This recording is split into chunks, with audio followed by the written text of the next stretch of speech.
మరిన్ని అప్డేట్ చూద్దాం. శబరిమల ఆలయంలో మహిళల ప్రవేశానికి సంబంధించి గతంలో వెలువడిన తీర్పుపై జస్టిస్ సూర్యకాంత్ నేతృత్వంలోని 9 మంది జడ్జిల ధర్మాసనం సమీక్షించింది. ఈ కేసుపై పిటిషన్దారుల వాదనలు విన్న ధర్మాసనం పలు ఆసక్తికర అంశాలను పరిశీలించింది. దీనికి ముందు కేంద్రం తన వివరణను సమర్పించింది. ప్రాచీన కాలం నుంచి కొనసాగుతున్న సంప్రదాయాలకు అనుగుణంగానే ఈ నిషేధం విధించారు, కానీ దీనికి సంబంధించి మహిళల పట్ల ఎటువంటి వివక్ష లేదని కేంద్రం తెలిపింది.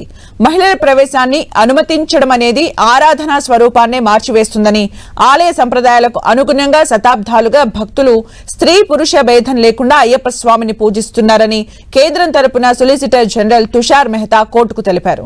ఈ అంశం పూర్తిగా మత విశ్వాసాలకు సంబంధించిందన్నారు. ఇది న్యాయ సమీక్షకు అతీతమైందని వాదనలు వినిపించారు. శబరిమల ఆలయంలో మహిళల ప్రవేశానికి సంబంధించి ఉన్న ఆంక్షలు కొనసాగించాలని సుప్రీంకోర్టును కోరారు. కేరళ ప్రభుత్వం కూడా ఆలయ సంప్రదాయాలను న్యాయస్థానాలు సమీక్షించరాదని వాదిస్తూ రివ్యూ పిటిషన్లకు మద్దతు తెలిపింది. శబరిమల అయ్యప్ప ఆలయంలోకి 10 నుంచి 50 ఏళ్ల వయసున్న మహిళల ప్రవేశం నిషేధాన్ని రద్దు చేస్తూ 2018 సెప్టెంబర్లో అప్పటి సీజేఐ దీపక్ మిశ్రా నేతృత్వంలోని 5 సభ్యుల ధర్మాసనం చారిత్రక తీర్పు ఇచ్చింది. భక్తిలో లింగ వివక్షకు తావులేదని స్పష్టం చేసింది. ఈ తీర్పుపై దేశవ్యాప్తంగా పెద్ద ఎత్తున సమీక్ష పిటిషన్లు దాఖలయ్యాయి.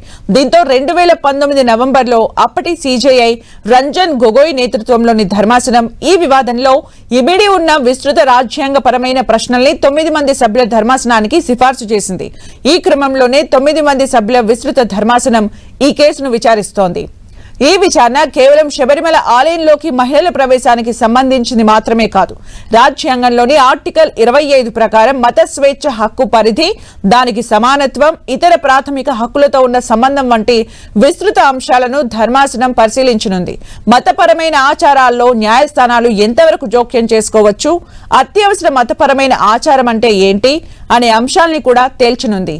ఈ విచారణ ఫలితం శబరిమలకే కాకుండా ఇతర మతాల్లోని పలు వివాదాస్పద అంశాలపై కూడా ప్రభావం చూపనుంది.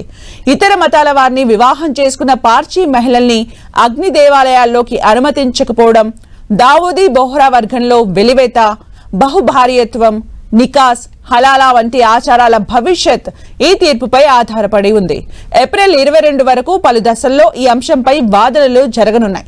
ముందుగా విస్తృత రాజ్యాంగపరమైన అంశాలపై ధర్మాసనం స్పష్టత ఇచ్చి ఆ తర్వాత శబరిమల వంటి వ్యక్తిగత కేసులపై విచారణ జరుపుతుంది.